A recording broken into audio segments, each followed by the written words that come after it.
Selamat hari Minggu Bapak Ibu, selamat kita ketemu lagi dalam ibadah online dari NLCC Indonesian Ministry hari ini, tanggal 18 Desember 2022, secara khusus dalam ibadah Natal hari ini. Ibadah spesial, ibadah perayaan Natal dari NLCC Indonesian Ministry dengan tema The Meaning of Christmas. Doa saya kiranya kita semua diberkati lewat seluruh rangkaian ibadah hari ini, melalui pujian dan penyembahan, dan juga melalui kebenaran, secara khusus melalui kebenaran firman Tuhan hari ini.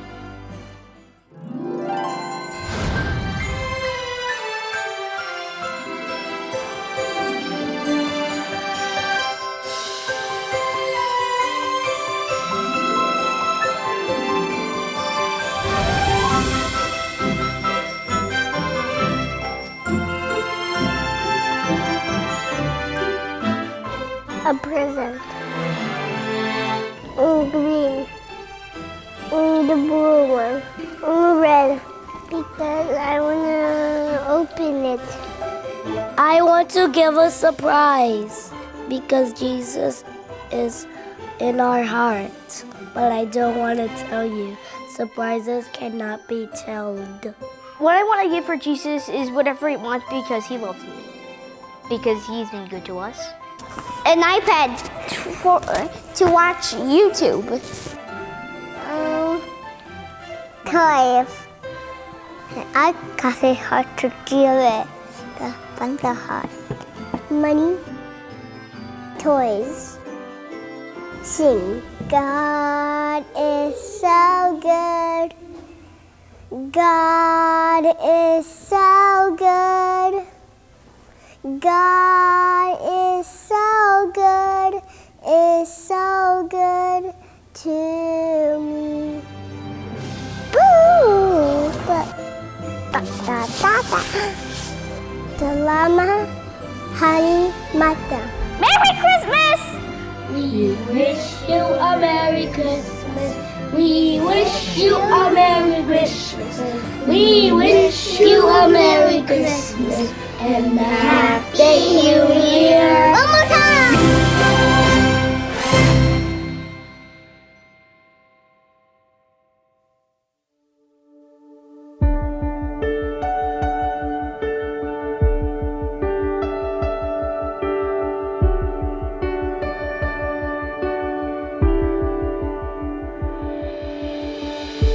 Long awaited, precious promise, Son of God and Son of Man, heaven's glory in a manger has come to us in Bethlehem. Oh, Messiah, a baby born to save our soul. Messiah,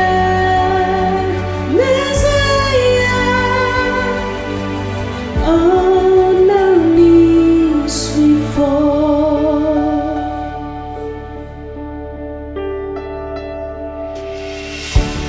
Are we longed for?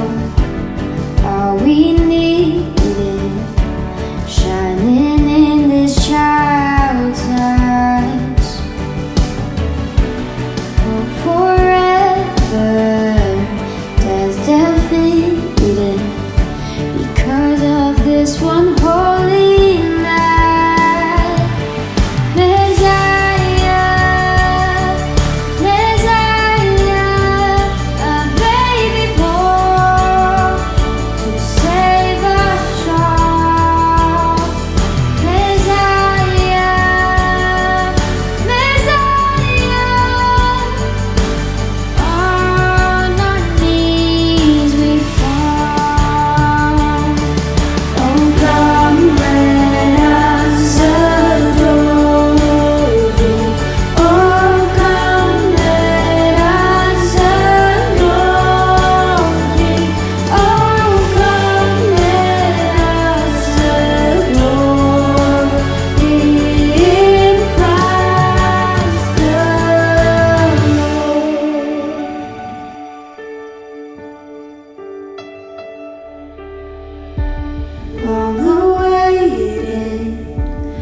precious promise coming back again. Messiah, Messiah, a baby born to save us all. Messiah, Messiah, on our knees we fall. On our knees we fall.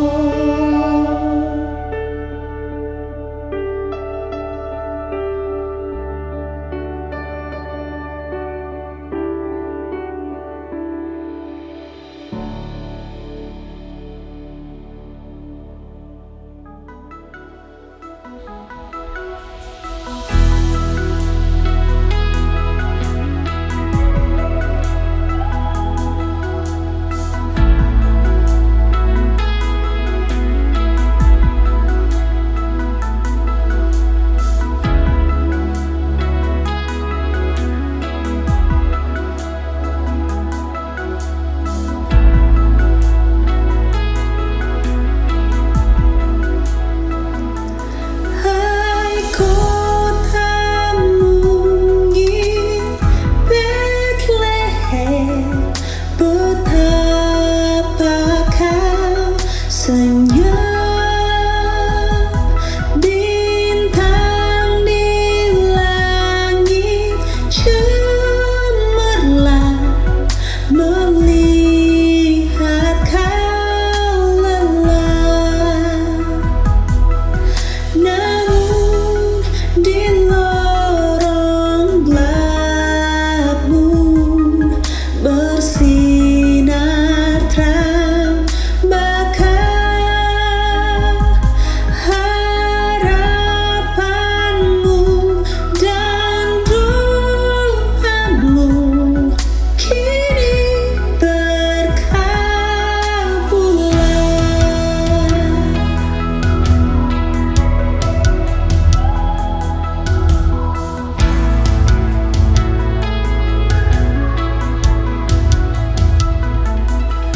Ya Yesus anak Bethlehem, kunjungi kami pun, sucikanlah, masukilah yang mau menyambutmu. Telah kami dengarkan berita mulia,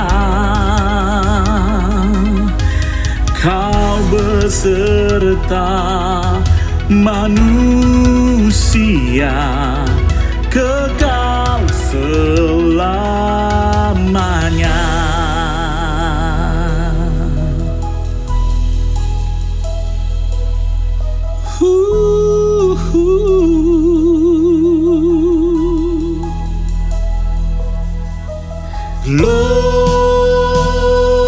Gloria, Gloria in excelsis Deo. Yesus telah datang.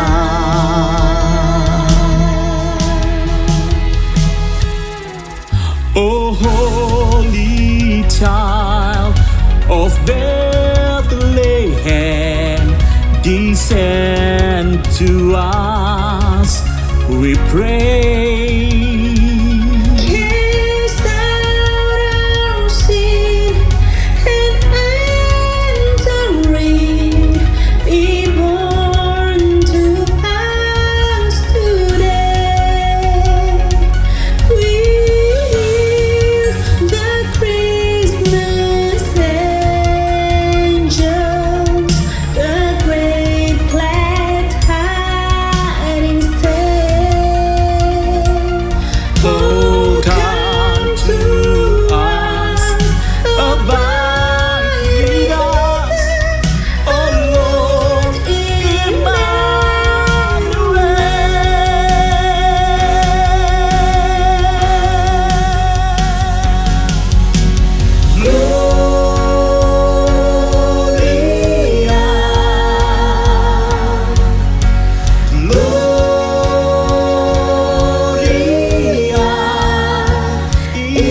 excelsis Deo. Yesus telah datang.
Jo.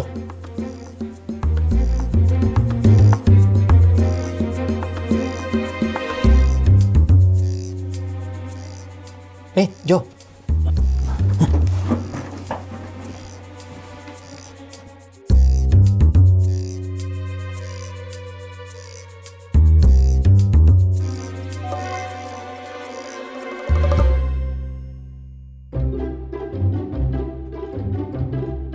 Nama kamu siapa? Nama saya Juno Pramono. Saya lead pastor di NLCC. Sudi Candika Pramono.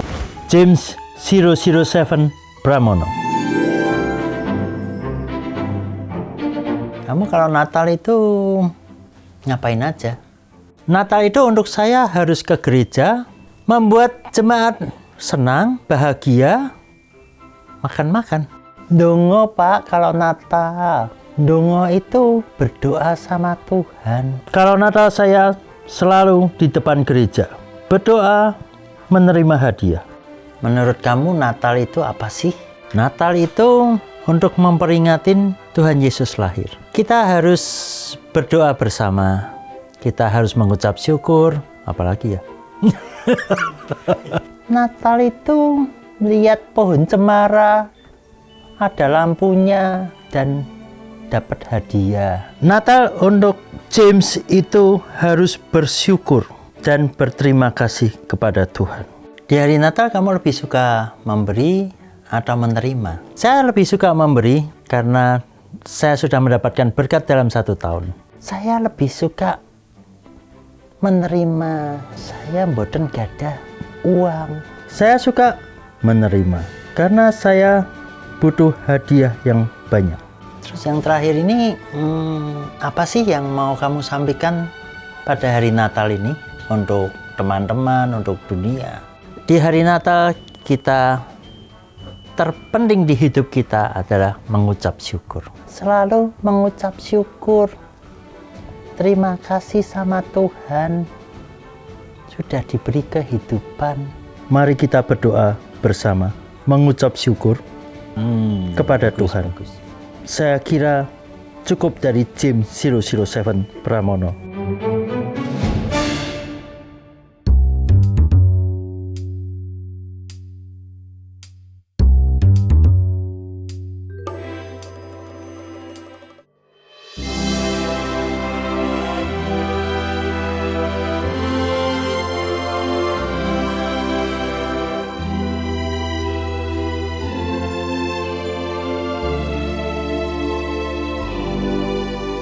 Baik, Bapak Ibu, selamat hari Minggu.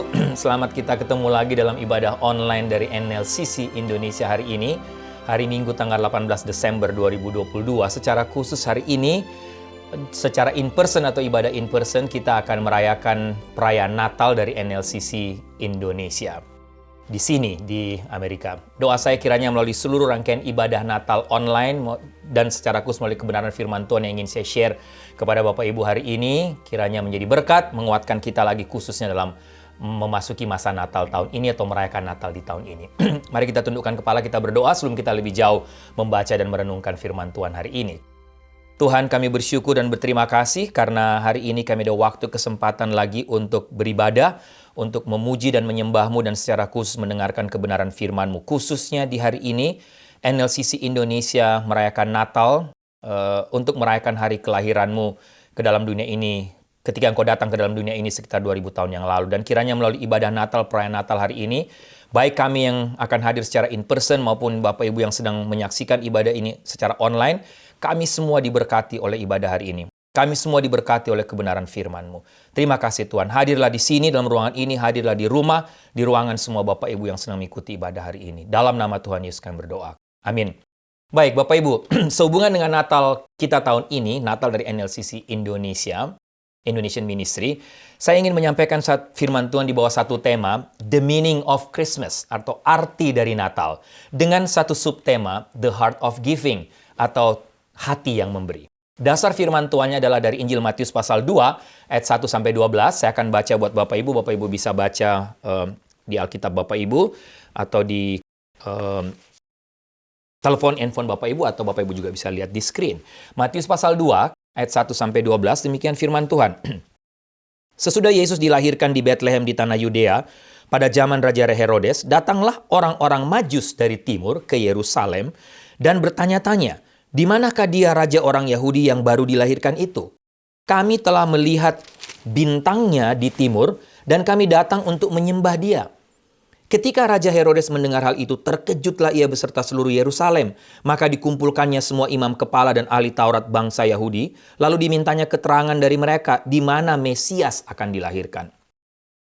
Mereka berkata kepadanya, di Bethlehem di tanah Yudea, karena demikianlah ada tertulis dalam kitab Nabi. Dan engkau, Bethlehem, tanah Yehuda, engkau sekali-kali bukanlah orang yang terkecil di antara mereka yang memerintah Yehuda.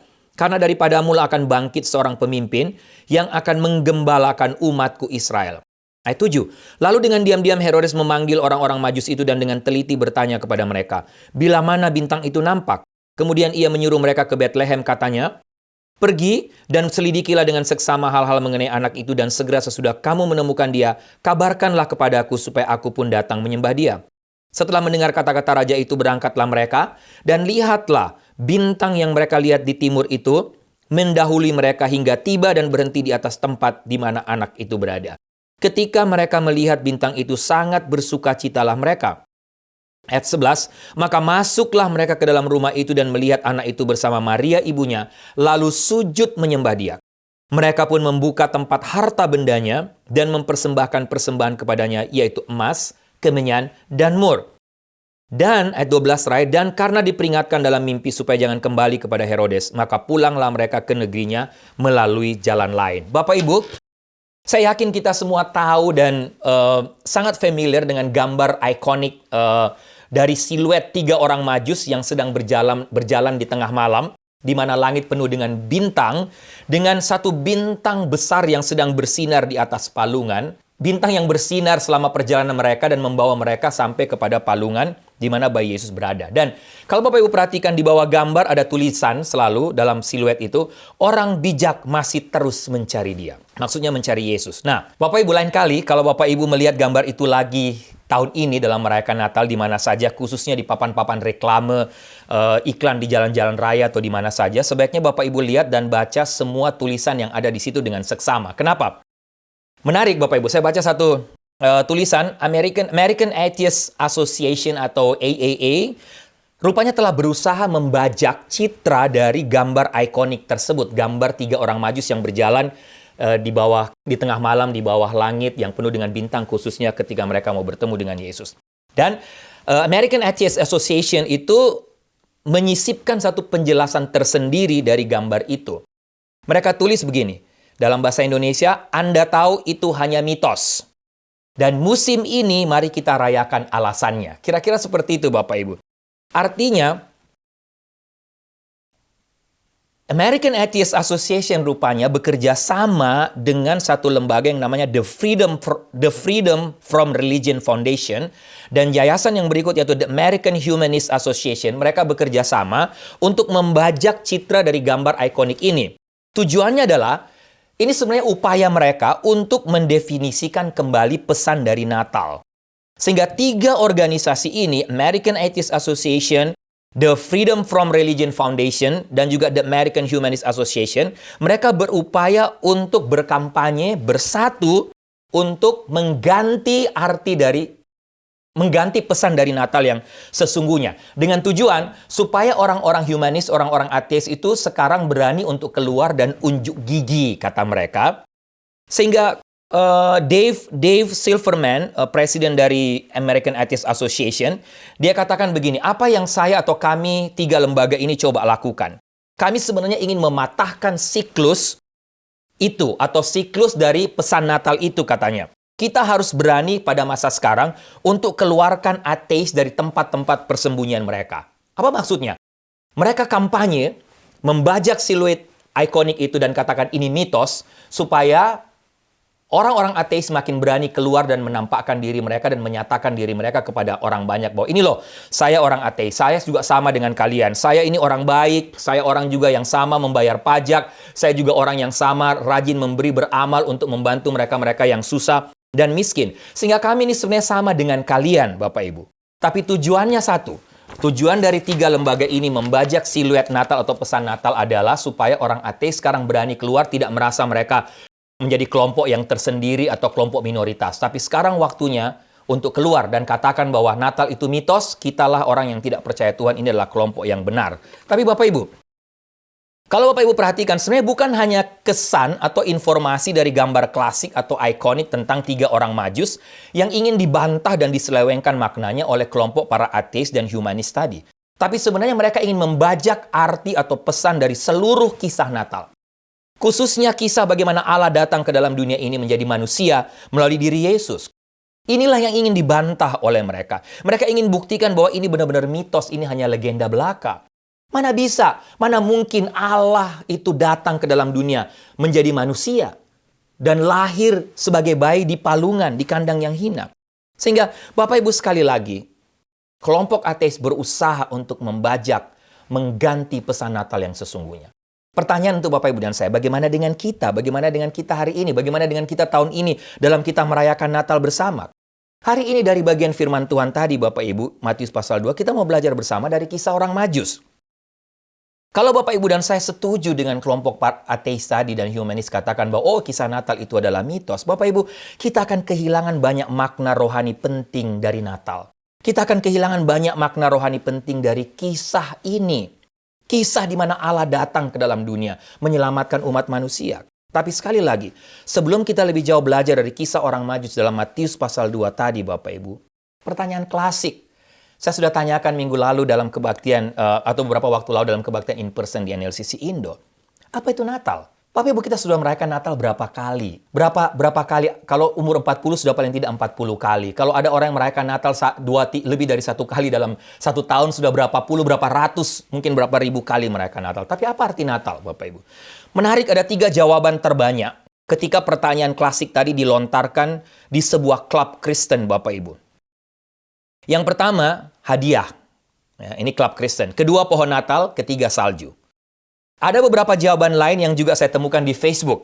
Ya, apa itu arti Natal? Orang-orang berusaha menulis arti Natal di Facebook.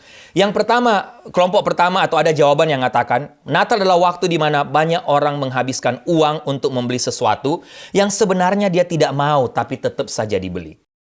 Ada orang yang menuliskan, Natal adalah menghabiskan waktu bersama keluarga, para sahabat, dan pesta. Ada juga jawaban yang saya baca tertulis begini. Natal adalah waktu untuk mempedulikan, saling berbagi dengan orang lain, khususnya mereka yang membutuhkan. Tapi ada satu respon menarik yang jadi perhatian saya, Bapak Ibu, di Facebook. Kalau yang punya Facebook, Bapak Ibu juga mungkin pernah baca. Ada orang tuliskan arti Natal ini begini. Natal adalah waktu untuk melupakan kepentingan diri sendiri, waktu untuk melupakan semua masalah dan kekhawatiran kita, waktu untuk memikirkan orang lain. Waktu untuk menyaksikan dan menunjukkan kepada sesama siapa dan apa yang sudah Tuhan Yesus lakukan untuk saya dan untuk dunia ini. Bapak Ibu lihat dalam video pembuka tadi, survei yang dilakukan oleh Joko Foundation, Bapak Ibu. Lihat, ada berbagai macam respon orang respon orang terhadap Natal. Ada begitu banyak arti Natal dari tiap-tiap pribadi dalam status, dalam strata yang berbeda, Bapak Ibu. Tapi, sekali lagi, Bapak Ibu sekarang kita semua tanyakan pada diri kita, apa itu Natal? Tapi tadi itu survei beberapa ada yang di klub Kristen, ada yang Facebook. Saya nggak tahu Bapak Ibu. Tapi Bapak Ibu, coba kita perhatikan sekarang bagaimana Natal 2000 tahun yang lalu. Satu-satunya yang mendapatkan perhatian dan hadiah siapa? Hanya Yesus. Yesus menjadi fokus Natal. Yang lain semuanya memberi dan mengorbankan sesuatu yang sangat berharga dari hidup mereka. Contoh, Yusuf mengorbankan harga dirinya dan pernikahannya bagi Yesus. Saya sudah khotbahkan waktu lalu. Yusuf rela dihina, dituduh menghamili Maria sebelum menikah. Maria, Ibu Fitri sampaikan minggu lalu. Maria memberi rahimnya bagi Yesus. Berani mengambil resiko dirajam dengan batu karena hamil sebelum menikah. Dan ini benar-benar aib dalam tradisi Yahudi. Tapi Maria korbankan. Para gembala rela mengorbankan waktu serta kepentingan diri sendiri, meninggalkan pekerjaan mereka untuk datang melihat dan menyembah Yesus. Orang Majus dalam bagian firman Tuhan yang kita baca tadi, datang dari tempat yang sangat jauh. Para ahli perkirakan dari Iran atau Irak pada masa sekarang. Datang untuk apa? Bertemu Yesus dan memberikan harta termahal bagi Yesus. Malaikat di sorga. Apa yang mereka buat? Malaikat pun memberikan sesuatu. Apa itu? Mempersembahkan penyembahan dan pujian bagi bayi Yesus. Sekali lagi, pusat dan perhatian dan fokus dari semua aktivitas Natal 2000 tahun lalu adalah Yesus. Yesuslah yang menjadi sentral, pusat perhatian, pusat dari segala aktivitas, pusat dari segala pemberian, pusat dari segala pujian manusia dan dunia pada waktu itu. Sekali lagi, bagaimana dengan Bapak Ibu dan sekarang? Tapi menurut saya, Natal telah berubah fokus. Semua telah berubah. Fokus Natal bukan lagi Yesus. Kalau kita mau jujur. Tapi saya, keluarga saya, sahabat saya, gereja saya. Natal dirayakan dan diperingati bukan lagi dalam rangka menyenangkan hati Yesus dan memberitakan apa yang Yesus buat. Tapi lebih daripada bagaimana saya dilihat orang pada hari Natal. Benar tidak Bapak Ibu? Apa yang akan saya pakai, apa yang saya punya, apa yang saya bisa beli dan berikan untuk para sahabat saya.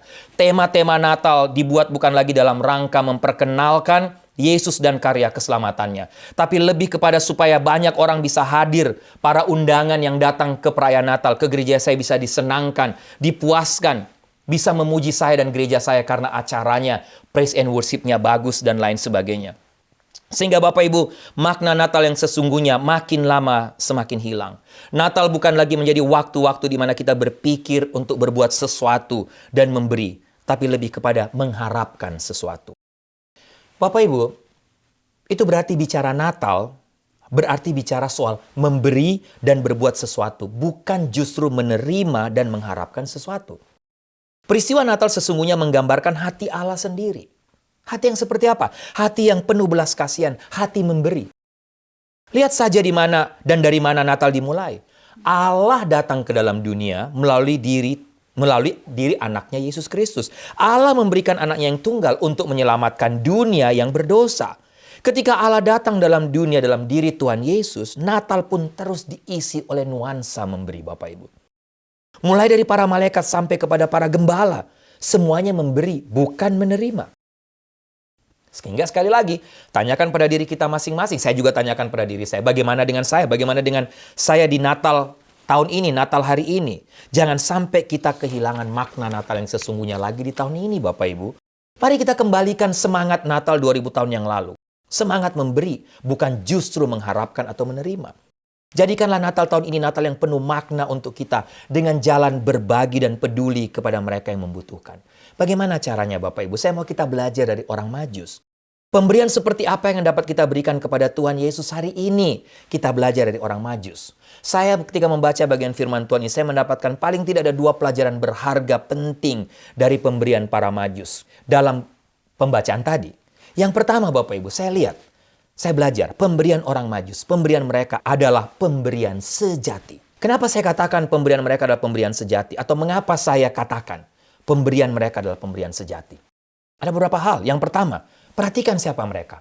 Siapa orang Majus? Bapak Ibu, mereka bukan orang Yahudi. Mereka sama sekali tidak tahu menau tentang nubuatan para nabi mengenai kedatangan Mesias. Itu berarti mereka bukan orang yang mengenal Allah Yahweh, Allah yang disembah oleh orang Israel. Kedua, mereka berasal dari daerah timur. Para penafsir mengatakan kemungkinan Iran dan Irak sekarang.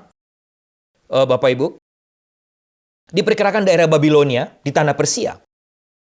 Diperkirakan jarak dari negeri Persia atau dari tempat mereka ke Bethlehem dibutuhkan sekitar 2 tahun berjalan kaki. Ingat Bapak Ibu, waktu itu belum ada pesawat, kereta api, dan kapal laut. Apa urusan mereka dengan bayi Yesus yang lahir di Bethlehem di kandang yang hina? Yang berikut, siapa mereka di negeri mereka? Bapak Ibu, Alkitab memakai kata Majus yang berasal dari kata magi, yang artinya imam. Kata ini merupakan sebutan orang Persia untuk orang-orang suci pada zaman itu dan bijaksana. Orang suci dan bijaksana. Orang-orang yang mempunyai keahlian untuk menafsirkan mimpi. Seorang ahli nujum yang pada masa sekarang disebut astrolog. Sehingga Bapak Ibu, itu berarti mereka bukan orang biasa, bukan orang kalangan bawah. Mereka kelompok orang yang pandai, bijak, dihormati sebagai orang suci dan ahli dalam menafsirkan mimpi berdasarkan ilmu perbintangan pada waktu itu. Yang pasti mereka bukan orang yang mengenal Tuhan. Mereka hanya datang karena melihat peristiwa alam. Karena itu keahlian mereka. Melihat bintang. Dan para ahli perbintangan menyebut bintang yang dilihat orang Majus 2000 tahun yang lalu adalah bintang supernova. Yang memang jarang muncul. Biasanya supernova muncul secara mendadak, kata para ahli perbintangan zaman sekarang. Dan para astrolog Tiongkok mencatat bahwa ada bintang supernova yang pernah muncul kira-kira 4 tahun sebelum Masehi. Dan diperkirakan, para ahli katakan itu bertepatan dengan waktu di mana Yesus lahir. Itu berarti Bapak Ibu, bintang ini menandakan sesuatu yang luar biasa. Saking jarangnya dia muncul, sesuatu yang spektakuler akan terjadi. Dan tidak ada seorang ahli perbintangan pun yang akan melewatkan momen penting seperti tadi, seperti itu. Ketika melihat bintang yang khusus, yang spesial. Sehingga pemberian mereka saya sebut pemberian sejati karena siapa mereka. Yang kedua Bapak Ibu, saya sebut pemberian sejati karena pemberian ini lahir dari kerendahan hati yang dilakukan dengan penuh pengabdian, komitmen yang tinggi, dan totalitas. Bayangkan saja, seorang ternama dan bijak, boleh saya katakan konglomerat, golongan berdarah biru pakai bahasa sekarang, golongan ningrat yang terhormat dan terpandai pada masa itu datang dengan berjalan kaki lebih kurang 2 tahun lamanya. Hanya karena melihat tanda-tanda alam. Hanya untuk melihat dan menyembah kepada seorang bayi yang lahir di kandang yang hina. Bapak Ibu, pemberian mereka merupakan pemberian sejati karena diberikan dengan rasa sakit. Berjalan 2 tahun tidak main-main Bapak Ibu. Diberikan dengan mengabaikan harga diri dan nama besar mereka. Diberikan dengan komitmen dan totalitas penuh karena harus berjalan kaki sekali lagi dari tempat mereka berasal sampai ke kandang Yesus.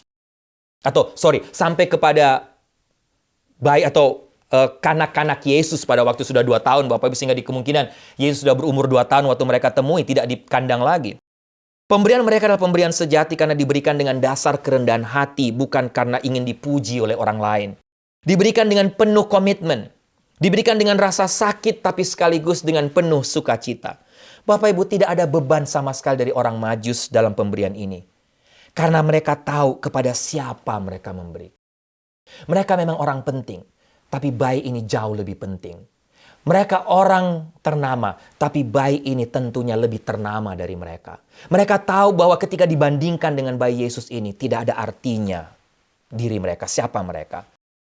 Bapak Ibu, saya lihat pemberian ini pemberian sejati karena juga diikuti dengan sikap penghormatan dan penyembahan kepada bayi Yesus. Lihat, Alkitab catat, ketika mereka lihat Yesus, mereka menyembah Yesus.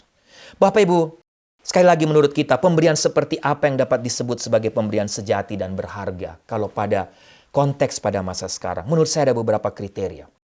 Belajar dari orang Majus. Sebuah pemberian dapat dikategorikan sebagai pemberian sejati dan berharga ketika Bapak, Ibu, dan saya memberikan sesuatu yang bersifat pribadi. Atau pemberian itu bersifat pribadi, personal.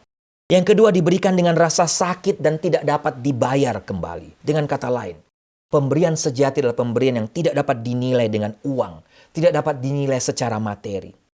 Bapak Ibu, pemberian seperti ini adalah sebuah pemberian yang sama sekali tidak mengharapkan balasan, tapi juga memang pemberian yang tidak dapat dibayar kembali dengan apapun, dengan cara apapun. Richard Foster, seorang hamba Tuhan, seorang penulis Kristen pernah berkata, menarik, pemberian dengan hati yang gembira dan penuh kemurahan hati akan mengusir si penjahat tua yang bernama si pelit di sekitar kita. Yang miskin sekalipun perlu tahu bahwa mereka dapat memberi, kata Richard Foster. Dia lanjutkan, memberi merupakan tindakan dalam rangka melepaskan atau merelakan uang dan kekayaan kita yang lain yang ada di tengah kita. Sebuah tindakan yang menghancurkan kekuatan setan, yakni keserakahan. Bapak Ibu, bagaimana dengan kita? Pemberian orang Majus adalah pemberian sejati. Maukah Bapak Ibu tahun ini lagi menjadikan Natal sebagai waktu di mana kita memberi bagi Yesus? Tapi pemberian kita, pemberian yang lahir dari hati yang paling dalam, dengan segala kerendahan hati. Pemberian yang tidak menuntut balas. Pemberian yang kita berikan dengan rasa sakit, artinya apa? Mungkin saat ini kita pun sedang kekurangan. Kita bukan orang kaya, kita bukan milioner, kita tidak punya banyak uang. Saya juga punya kebutuhan yang lain. Tapi tahun ini Tuhan mau mungkin kita memberi karena ada begitu banyak orang lain di sekitar kita yang jauh lebih membutuhkan. Yang kedua, Bapak Ibu, ingat, saya belajar dua hal. Pertama, pemberian orang Majus, pemberian sejati. Kedua, pemberian orang Majus adalah pemberian terbaik tentunya. Kenapa? Alkitab mencatat ada 3 persembahan mereka. Kita tahu itu, emas, kemenyan, dan mur. Mungkin Bapak Ibu sudah tahu. Sekali lagi, emas adalah logam termulia dan kita semua tahu sangat mahal harganya. Kemenyan berasal dari getah beberapa jenis pohon yang hanya ada di daerah Arabia Barat Daya, Ethiopia, dan mungkin sekitar India katanya. Warnanya kuning muda, rasanya pahit, tapi baunya sangat harum. Dan dipakai untuk membakar ukupan kudus sebagai lambang kegiatan agamawi pada masa itu, bahkan mungkin sampai sekarang, lambang keimaman. Harganya juga sangat mahal. Mur. Mur itu adalah getah dari torehan batang pohon Commiphora mira namanya, asli dari Arabia Selatan dan sekitar Afrika. Warnanya kuning kecoklatan, berminyak, dipakai untuk urapan kudus. Harganya juga sangat mahal karena sangat harum sehingga dipakai untuk kosmetik dan juga parfum. Seperti juga minyak narwastu, Bapak Ibu, yang dipakai meminyaki kaki Yesus dalam bagian yang lain dalam Alkitab. Sehingga ada yang perkirakan harganya sekitar 75.000 US dollar, Bapak Ibu. Harga dari mur. Sehingga Bapak Ibu, lihat, pemberian mereka bukan main-main. Pemberian mereka adalah pemberian terbaik karena memang bernilai sangat tinggi, harganya sangat mahal. Mereka tidak hanya memberi waktu mereka, tidak hanya memberi tenaga mereka, tapi juga memberi harta mereka. Nilai dari persembahan mereka menunjukkan siapa si penerima, Bapak Ibu, seperti saya sampaikan tadi. Walaupun mungkin tidak akan pernah sepadan ketika kita atau orang Majus atau kita mungkin juga memberi bagi Yesus. Tapi paling tidak telah menunjukkan bahwa untuk Yesus, belajar dari orang Majus, mereka memberi sesuatu yang tinggi nilainya. Mereka bukan berikan yang sisa. Mereka bukan berikan sesuatu yang murah, mereka berikan yang mahal. Pemberian mereka bukan pemberian sembarangan, Bapak Ibu. Bukan pemberian murahan. Sehingga pertanyaan untuk Bapak Ibu dan saya mungkin, untuk sebagai aplikasi dalam pada masa sekarang adalah, berapa banyak yang harus saya beri untuk Tuhan Yesus? yang telah mati untuk saya di atas kayu salib, yang telah lahir dan mati di atas kayu salib untuk saya, yang telah menyelamatkan saya sehingga saya bisa mendapatkan hidup kekal. Saya yang tadinya harusnya mati kekal masuk neraka, tapi karena Yesus datang ke dalam dunia ini, saya bisa mendapatkan hidup kekal. Berapa banyak yang saya harus beri untuk Tuhan Yesus? Bapak Ibu, harus kita akui kalau mau jujur, Tuhan Yesus sudah banyak memberkati Bapak Ibu dan saya. Betul? Tuhan Yesus telah memberkati dan memberi kita berkat secara materi. Telah memberikan kita kesehatan, memberikan kita kekayaan mungkin yang kita punya sekarang. Juga tenaga yang Tuhan berikan sehingga kita bisa mendapatkan semua yang kita punya hari ini. Bapak, Ibu, dan saya bisa kerja, bisa mendapatkan uang, bisa hidup layak. Siapa yang memberi? Tuhan. Tuhan yang memberikan kita kesehatan dan kekuatan. Sehingga, sekali lagi, berapa banyak yang saya harus beri buat Tuhan Yesus untuk membalas semua kebaikannya? Bagaimana dengan persembahan pemberian kita untuk Tuhan Yesus di hari Natal lagi tahun ini? Sekarang Bapak Ibu, pertanyaan berikut untuk kita. Tadi berapa banyak? Apa persembahan yang berharga dan menurut Bapak Ibu bernilai yang dapat kita berikan kepada Yesus hari ini? Saya mau tanya kepada Bapak Ibu. Tanya kepada diri saya sendiri juga. Kalau kita mau jujur, apa yang paling banyak kita pakai dalam hidup kita? Bapak Ibu, kalau mau tahu pemberian apa yang paling berharga dan bernilai, sekarang kita tanya jujur. Silakan tanya pada diri kita. Menurut saya yang paling bernilai berharga adalah yang paling banyak bersentuhan dengan hidup kita. Hidup Bapak Ibu dan saya. Saya mungkin bisa salah. Bisa Bapak Ibu nggak setuju dengan saya, tapi saya lihat ada dua yang paling banyak bersentuhan dengan hidup kita dan paling banyak kita pakai. Satu, uang. Yang kedua, waktu kita. Benar Bapak Ibu? Sedih sekali mendengar berapa banyak dolar yang dikeluarkan oleh orang Amerika di hari Natal. Tapi di sudut lain mendengar ada begitu banyak gereja bergumul secara finansial karena makin sedikit orang yang memberi di tengah krisis tahun ini. Tentunya bukan di kita Bapak Ibu, bukan di NLCC, karena saya tahu Bapak Ibu justru di tengah krisis bukti memang nyata. Bapak Ibu terus memberi, bahkan makin banyak memberi bagi Tuhan. Ini satu berkat yang sangat luar biasa. Tapi Bapak Ibu, banyak orang lain sanggup menghabiskan ribuan dolar untuk membeli hadiah. Barang-barang elektronik yang baru, keluaran terbaru. Berlibur ke tempat-tempat terindah. Tapi menutup mata dan telinga terhadap gereja dan pekerjaan misi lainnya. Terhadap mereka yang sedang berteriak dan menangis karena kelaparan. Menutup mata terhadap mereka yang sedang hidup dalam kemiskinan. Yang tidak mampu membayar uang sekolah anak-anak mereka. Sedih sekali melihat Bapak Ibu. Ada begitu banyak orang lebih gampang mengeluarkan 10 atau 20% untuk memberikan tips di tiap restoran yang mereka pergi di hari Natal. Tapi sulit sekali memberi 10% untuk Tuhan. Dan juga untuk pekerjaan Tuhan yang lain. Demikian dengan waktu juga Bapak Ibu. Ya. Tadi uang, waktu. Seringkali kalau kita harus akui, kita lebih punya banyak waktu untuk hal lain daripada Tuhan. Harus kita akui bersama jika kita tidak waspada, maka barang elektronik, sosial media telah banyak menyita waktu dan perhatian kita. Kita lebih bisa mengorbankan pekerjaan di kantor demi kepentingan lain daripada demi pekerjaan Tuhan. Dan pelayanan. Untuk sesuatu yang menyangkut kesenangan pribadi, kita selalu punya banyak waktu. Atau bisa memberi waktu. Tetapi untuk Tuhan, untuk pekerjaan Tuhan, kita punya beribu macam alasan. Benar nggak Bapak Ibu? Saya lebih tidak berani untuk izin di kantor. Benar? Tidak berani izin di kantor untuk melakukan kepentingan-kepentingan lain. Daripada izin untuk tidak beribadah, tidak menyembah Tuhan, demi melakukan yang lain. Benar nggak Bapak Ibu? Kalau kantor kita takut, bahkan kalau bisa sebisa mungkin saya harus ke kantor. Tapi kalau gereja, kita bisa korbankan. Waktu-waktu dengan Tuhan, waktu-waktu pelayanan, waktu-waktu untuk pekerjaan Tuhan. Waktu-waktu menyembah Tuhan, bisa kita korbankan demi kesenangan yang lain. Itu maksud saya Bapak Ibu. Baik Bapak Ibu, sebagai penutup dan tantangan, saya mau akhirin beberapa fakta yang saya lihat dan juga beberapa kisah atau beberapa cerita. Bapak Ibu, saya mungkin Bapak Ibu juga, tapi saya pribadi telah mendengar banyak percakapan terutama oleh orang Kristen mengenai arti Natal yang sesungguhnya.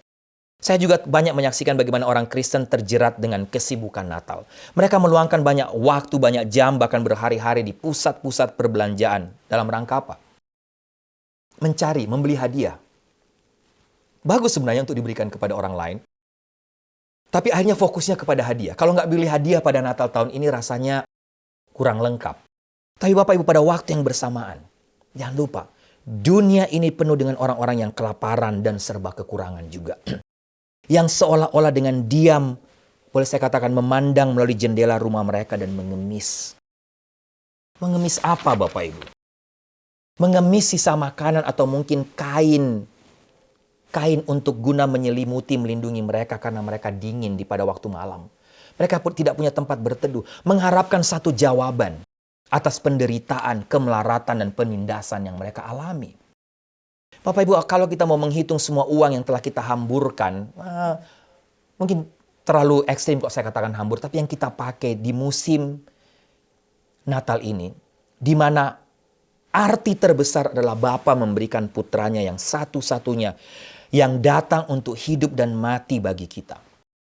Bapak Ibu, harusnya di hari Natal ini kita harusnya berseru menentang ketidakadilan orang-orang Kristen yang memiliki begitu banyak, tapi berbuat atau menolong orang lain terlalu sedikit. Mari sama-sama, tidak hanya untuk diri kita, tapi mari sama-sama kita katakan juga kepada dunia ini, atau kita melawan ketidakadilan tadi Bapak Ibu. Ketika orang Kristen khususnya lebih banyak, khususnya yang punya banyak, tapi sedikit berbagi. Baik Bapak Ibu, saya tutup dengan 2 cerita ya, sebagai penutup. Cerita yang pertama judulnya, Memberi Tidak Pernah Membuat Kita Berkekurangan. Ada seorang kaya mempunyai 9, hitung ya, Bapak Ibu hitung ini sambil mendengar cerita ini. Seorang kaya punya 19 ekor kerbau dan 3 orang anak. Mendekati ajal, orang kaya tadi berusaha membagi warisan kepada 3 anaknya dengan pesan. 1/2 untuk anak pertama, 1/4 untuk anak kedua, 1/5 untuk anak ketiga. Dari 19 kerbau. Bapak Ibu, setelah sang bapak meninggal, ketiga anaknya berusaha untuk membagi kerbau tadi sesuai pesan ayah mereka. Tapi rupanya mereka menemukan keganjilan, Bapak Ibu yang tahu menghitung. Bahwa masing-masing mereka akan mendapatkan bagian kerbau yang tidak utuh.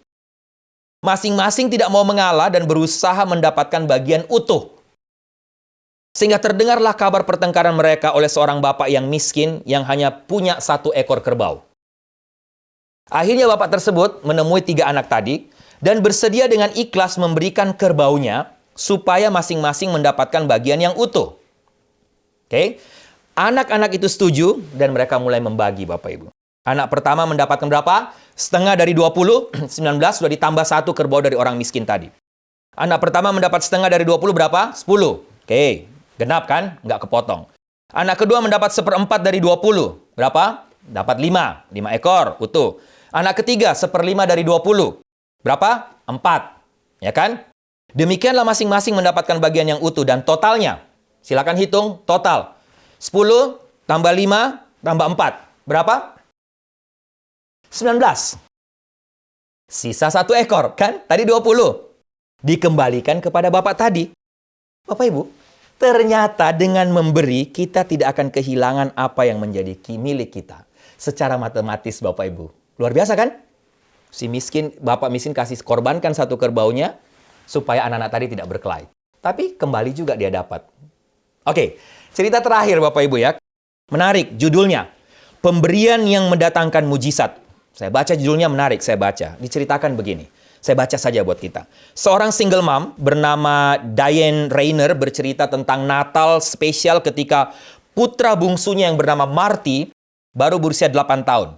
Dan Marty ini adalah anak laki-laki yang ceria, anak laki yang suka bermain. Tapi rupanya 1 telinganya tuli, Bapak Ibu. Oleh karena itu dia selalu memiringkan kepalanya, kalau mendengar orang bercerita, dia memiringkan kepalanya ke satu sisi, seperti kira-kira begini. Berusaha untuk mendengarkan percakapan orang di sekitarnya. Mamanya, Rayner, bekerja, mama dari Marty tadi, rupanya bekerja sebagai pembungkus daging, Bapak Ibu, untuk bisa menghidupi keluarganya. Nah, namun meski dengan sedikit yang mereka punya, tapi mama dari Marty tadi itu tiap tahun selalu berusaha keras untuk menghias trailer mereka atau mobil trailer mereka, supaya mereka itu kalau pergi jalan dengan trailer ke tempat-tempat liburan, mereka bisa happy, bisa sukacita dengan trailer yang mereka hias. Nah, waktu Natal pada waktu itu, mama dari Marty memperhatikan bahwa Marty juga rupanya merencanakan sesuatu yang istimewa untuk liburan mereka tahun itu. Karena kelihatan dia menghabiskan setiap sen dari uang sakunya. Untuk apa Bapak Ibu? Mama Marty tadi atau Rayner tidak tahu, tapi dia curiga itu ada hubungannya dengan seorang sahabat Marty, sahabat baiknya yang namanya Kenny, yang keluarganya juga sangat miskin. Marty dan Kenny tidak dapat dipisahkan dan senang melakukan permainan petualangan bersama-sama di tengah hutan anak dua ini. Satu malam Bapak Ibu sesaat sebelum Natal, Marty ini mendatangi mamanya dan katakan, ini mamanya yang cerita.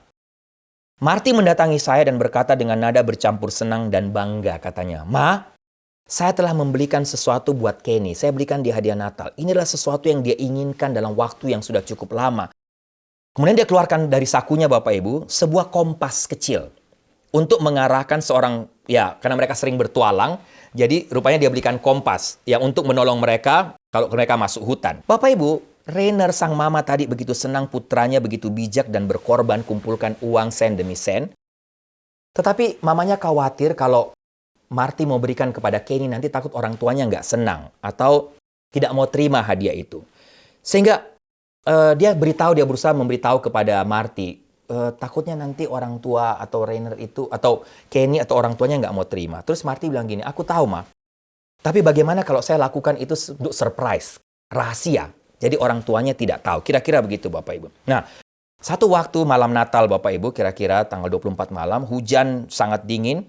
Tiba-tiba Rainer ini, mamanya Marty dengar Marty itu menyelinap keluar dari rumah mereka. Rainer melihat keluar jendela dan melihat Marty berlari melintasi lapangan yang penuh lumpur ke rumahnya Kenny. Dia pakai piyama dan membawa kotak tadi, kotak kecil yang dia bungkus. Dia lari ke rumah Kenny Bapak Ibu. Dia buka kasa dari rumahnya dan dia tinggalkan kotaknya di situ. Dan waktu dicerita, waktu dia mau setelah taruh hadiahnya untuk surprise itu, dia pencet bel, kemudian dia lari pulang Bapak Ibu. Nah, waktu dia lari pulang dia nggak lihat.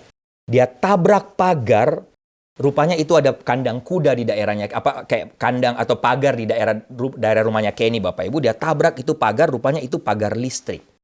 Jadi waktu dia tabrak, mungkin orang tuanya Kenny taruh listrik untuk supaya menjaga dari perampok dan lain sebagainya.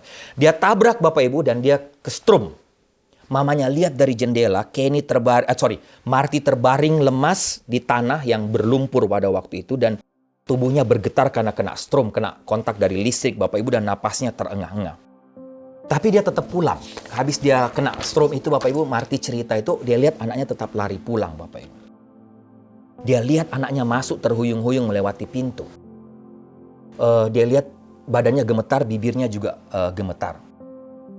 Terus Marty katakan kepada Mama, saya lupa kalau di situ ada pagar listrik dan itu menjatuhkan saya. Rainer peluk tubuhnya Marty yang berpenuh lumpur. Bapak Ibu, dia masih linglung karena kena strom. Bapak Ibu kayak melepuh gitu di beberapa badannya. Terus Marty katakan, "Ma, Kenny tetap tidak lihat aku. Saya yakin dia tidak lihat saya." Sehingga pendek cerita Bapak Ibu, Marty pergi tidur. Tapi waktu itu Rainer mamanya berpikir, "Tuhan kenapa? Kenapa anak saya yang sudah berusaha berbuat yang terbaik, berkorban, surprise buat temennya, kenapa dia harus mengalami hal seperti ini? Justru dia kena masalah, dia kena problem, dia justru mengalami kesakitan Bapak Ibu." Nah Bapak Ibu, ada semacam pertanyaan dalam diri Rainer kepada Tuhan. Tapi menarik, waktu pagi Bapak Ibu, besok paginya, Kenny datang ketuk pintu rumah mereka. Dia katakan dan ingin mengatakan kepada Marty, berterima kasih kepada Marty karena dia baru keluar, dia bangun, dia lihat ada kompas baru dan dia ceritakan dengan penuh sukacita bagaimana dia memang benar-benar sedang mengharapkan hadiah kompas. Waktu Rainer melihat, ini yang menarik, waktu Rainer melihat sementara mereka bercerita, Rainer melihat sesuatu yang aneh. Kenapa Marty tidak lagi memiringkan kepalanya untuk mendengarkan si Kenny temannya bercerita? Bapak Ibu, apa yang terjadi? Rupanya terjadi mujizat di malam Natal. Mungkin diperkirakan dokter katakan akibat kena listrik tadi di pagar itu membuat sehingga akhirnya telinga dari Marty yang tuli itu bisa mendengar kembali. Bapak Ibu, mungkin ada banyak di antara kita yang takut untuk memberi dengan berbagai alasan. Tapi dari cerita tadi Bapak Ibu, saya pribadi diingatkan, dikuatkan, jangan takut. Mungkin di Natal tahun ini begitu banyak mujizat-mujizat yang ingin Tuhan nyatakan buat kita dalam bentuk apapun seperti yang Marty alami tadi. Tapi dimulai dari mana? Dimulai dari pengorbanan, dimulai dari berbagi, memberi. Memberi kepada orang lain. Marty karena dia berkorban, dia memberi walaupun dia mengalami rasa sakit setelah itu. Tapi mujizat terjadi. Bapak Ibu sekali lagi doa saya, Natal tahun menjadi Natal yang berbeda. Yang pertama, karena kita belajar dari orang Majus, kita tidak hidup egois, kita hidup berbagi. Melihat, memperhatikan mereka yang membutuhkan. Tapi mungkin juga Tuhan mau berbuat banyak mujizat lagi buat Bapak Ibu dan saya di Natal tahun ini. Kiranya firman Tuhan hari ini menguatkan jadi berkat buat kita. Mari kita tundukkan kepala, kita berdoa. Tuhan, kami bersyukur dan berterima kasih karena Natal tahun ini Tuhan ingatkan kepada kami lagi melalui kebenaran firman-Mu hari ini tentang arti Natal yang sesungguhnya. Tuhan mengingatkan kami juga bahwa Natal berarti atau Natal itu sebenarnya punya makna pemberian. Natal berarti memberi, bukan menerima. Sehingga Tuhan hamba berdoa kiranya firman Tuhan sudah menguatkan tapi mengingatkan hamba juga. Kiranya menguatkan, mengingatkan semua Bapak Ibu. Inilah waktunya. Natal bukan waktu untuk berharap sesuatu, berharap hadiah, berharapkan mendapatkan sesuatu. Tapi biarlah Natal tahun ini kami mengubah konsep, paradigma berpikir kami tentang Natal. Inilah mungkin Tuhan melalui kebenaran firman Tuhan. Kiranya firman Tuhan hari ini menolong kami untuk di Natal tahun ini lebih banyak memperhatikan kebutuhan orang lain. Memberi bagi mereka yang membutuhkan. Hari ini kami akan bekerja sama dengan Yayasan Berkat Ambon Tuhan. Untuk menolong mereka yang membutuhkan di Ambon. Mereka yang sakit, para janda. Anak-anak yang mengalami sakit berat, tumor, cancer. Yang membutuhkan pertolongan. Tuhan kiranya kami semua, baik yang menonton online maupun yang nanti ibadah in person. Kami semua belajar untuk berbagi. Sehingga begitu banyak orang lagi di Ambon. Atau di berbagai tempat lain. Mereka bisa ditolong, mereka bisa mendapatkan pertolongan. Dan mereka bisa menikmati kasih di masa Natal ini. Terima kasih Tuhan. Terima kasih Tuhan. Berkati waktu-waktu kami di mana kami mau memberi, berbagi dengan Yayasan Berkat Ambon. Sekali lagi kami bisa melihat mujizat Tuhan terjadi. Bukan hanya mujizat ketika dana-dana ini terkumpul dan bisa dikirim, bisa dipakai untuk menolong mereka di Ambon. Tapi juga mujizat terjadi dalam keluarga kami masing-masing, diri kami masing-masing ketika kami belajar untuk berkorban, memberi bagi mereka yang membutuhkan. Terima kasih untuk firman-Mu. Dalam nama Tuhan Yesus kami berdoa. Amin.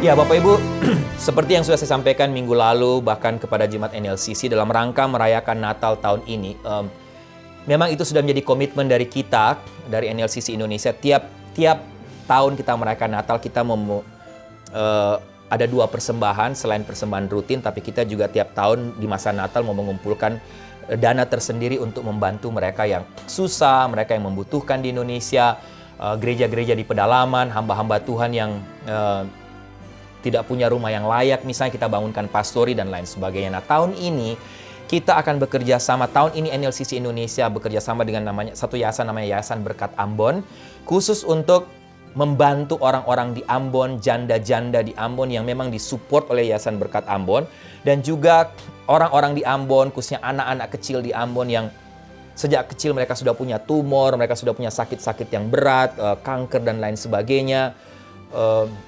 Yayasan Berkat Ambon berusaha untuk membawa orang-orang ini atau yang sakit tadi dibawa ke mungkin Jakarta atau di Makassar, di Manado, untuk mereka bisa mendapatkan pengobatan yang lebih baik Bapak Ibu. Sehingga seluruh dana yang kita kumpulkan hari ini di Natal NLCC Indonesia, seberapapun, baik yang kalau ada yang terkumpul secara online atau mungkin in person, semuanya 100% akan kita berikan kepada Yayasan Berkat Ambon untuk mensupport tiap-tiap program yang mereka kerjakan. Nah, untuk informasi lebih lanjut tentang Yayasan Berkat Ambon, Bapak Ibu bisa melihat video berikut ini.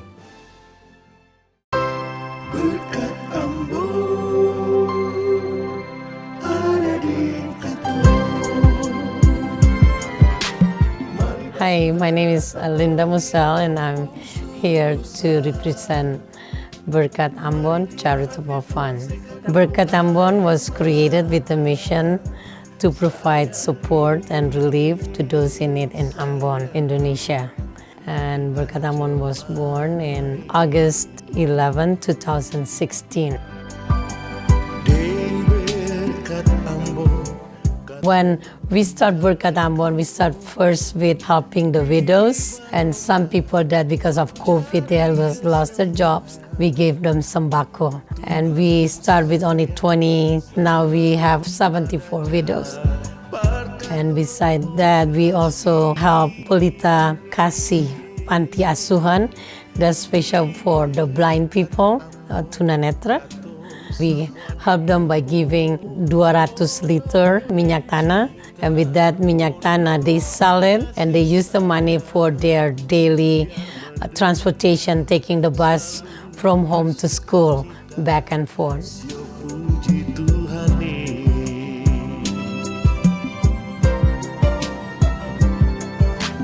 Mari bersaudara datang tolong dia numpuk susah. And now, Berkat Ambon, our main thing, we help a lot of people that there's no help in Ambon, and the doctor said, oh, you need to go to Jakarta to continue with your treatment. And that's why when we pay for the plane ticket for the patient and the caretaker to go to Jakarta to get the treatment. Once they're in Jakarta, they stay at our house that will pay for everything that they need. They don't have to pay anything, everything from us. Most of the people that we help, it's the one that really, really need help. Benar-benar orang nggak punya. These people that we have, kebanyakan ibunya pembantu rumah tangga, bapaknya tukang sapu jalanan. The patient that we help, sometimes when they come to us, it's too late. The cancer already like at the last stage. But just to give them hope, because the doctor said that, they have to go to Jakarta to get further treatment, and we still do our best to send them to Jakarta, but some didn't make it. We have to bring them home. One like that, it costs us more money. There's a lot of people that, we send to Jakarta and then go back home, they get better. And we just praise the Lord that some people that we send to Jakarta, they go back home, they already completely healed from cancer, from their heart problem. Di Berkat Ambon, kata semua ditampung. Right now we have like 5 patients in Jakarta that's already continued treatment. But we have so many patients that need to go to Jakarta that we still put on the waiting list because of the budget that we need, to transport them to Jakarta. My prayer is like, hopefully we get more people, bisa banyak tergerak hatinya buat bantu Berkat Ambon. You can see everything that we do through our webpage, www.berkatambon.org, and we also have volunteers in Ambon. We have pendeta dan juga anak-anak muda yang bantu. Every donation that we receive, 100% all goes to the patient. Our volunteers, sometimes they like to work for free, but then I always pay them for their phone bill and the transportation. And hopefully God will open the way to get more people to help us. And if you're in California or in America, every donation is 100% tax deductible. And if you are in Indonesia, you can also donate to Berkat Ambon through their Bank Tabungan Negara. And thank you for your donation, and I pray that the Lord continue to bless you and use you to bless others.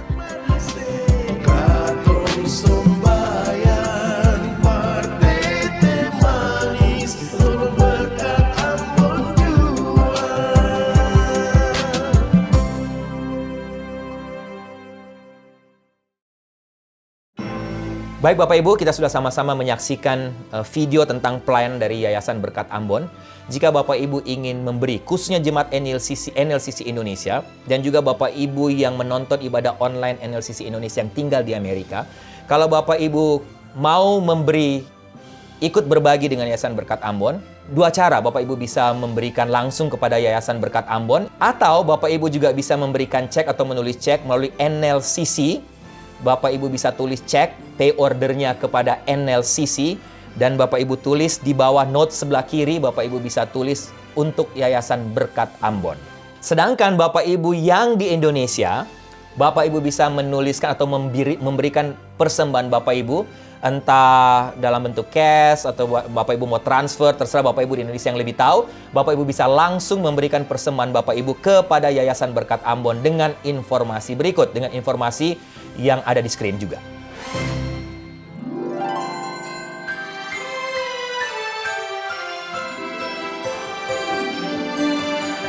Baik, Bapak Ibu, doa saya kita semua diberkati oleh kebenaran firman Tuhan hari ini, bahkan melalui seluruh rangkaian ibadah Natal hari ini, ibadah Natal dari NLCC Indonesian Ministry. Bapak Ibu, ada beberapa pengumuman. Yang pertama, saya tentunya ingin mengucapkan terima kasih. Terima kasih kepada Bapak Ibu yang mungkin hari ini sudah memutuskan untuk mengambil bagian membantu Yayasan Berkat Ambon dengan tiap-tiap pelayanan yang mereka punya. Dalam meresponi kebenaran firman Tuhan hari ini. Terima kasih, Tuhan kiranya memberkati Bapak Ibu. Doa saya seperti firman Tuhan hari ini, dengan memberi Bapak Ibu bisa mendapatkan, mengalami banyak mujizat Tuhan. Saya juga ingin mengucapkan terima kasih untuk semua Bapak Ibu, saudara-saudara NLCC team, maupun yang ada di sini di Amerika, maupun yang juga di Indonesia yang sudah turut membantu, yang bekerja di belakang layar demi lancarnya, demi suksesnya ibadah online, ibadah Natal online dari NLCC Indonesia hari ini. Terima kasih untuk semuanya. Tuhan juga memberkati kalian yang sudah membantu menyanyi, main musik, mixing, edit, kamera, dan lain sebagainya. Sekali lagi terima kasih. Yang berikut, selamat ulang tahun yang berulang tahun untuk yang berulang tahun minggu ini Bapak Ibu. Yang pertama, Navarro Picauli, selamat ulang tahun tanggal 13 Desember. Yang kedua, Henry Muaya, selamat ulang tahun. Henry Muaya ulang tahun tanggal 14 Desember. Dan selamat ulang tahun tanggal 18 Desember, Pak Usaha Tarigan. Dan happy anniversary buat Sandra atau Chandra dan George, juga tanggal 18 Desember. Tuhan berkati Navarro, berkati Henry, berkati Pak Usaha, dan juga berkati rumah tangga Sandra dan George. Baik, jemaat yang kekasih, tundukkanlah kepalamu, arahkan hatimu kepada Tuhan, dan terimalah berkat Tuhan. Anugerah keselamatan dari Tuhan Yesus Kristus, kasih sayang yang tidak berkesudahan dari Allah Bapa, serta penyertaan dari Roh-Nya yang Kudus, kiranya menyertai engkau sekalian, mulai hari ini sampai Maranatha Tuhan Yesus datang kembali. Haleluya, amin. Hai kota mungil Bethlehem, betapa kau senyum. Bintang di langit cemerlang melihat kau lelah. Namun di lorong gelapmu bersinar terang bakal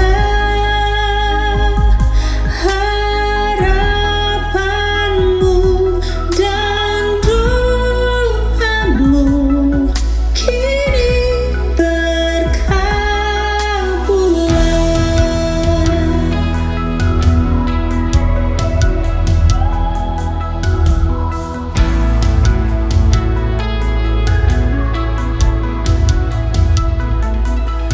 Ya Yesus anak Bethlehem, kunjungi kami pun, sucikanlah, masukilah yang mau menyambutmu. Telah kami dengarkan berita mulia,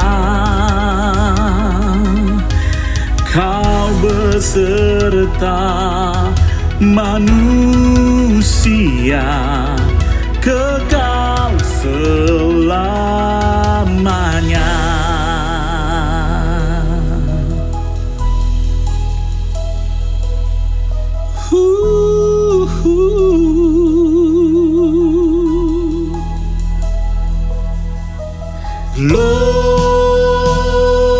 Gloria,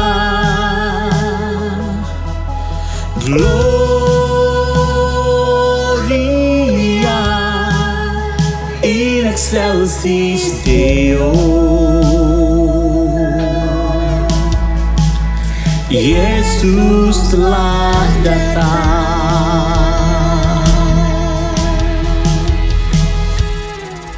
Oh holy child of Bethlehem, descend to us, we pray. Kisah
Yesus telah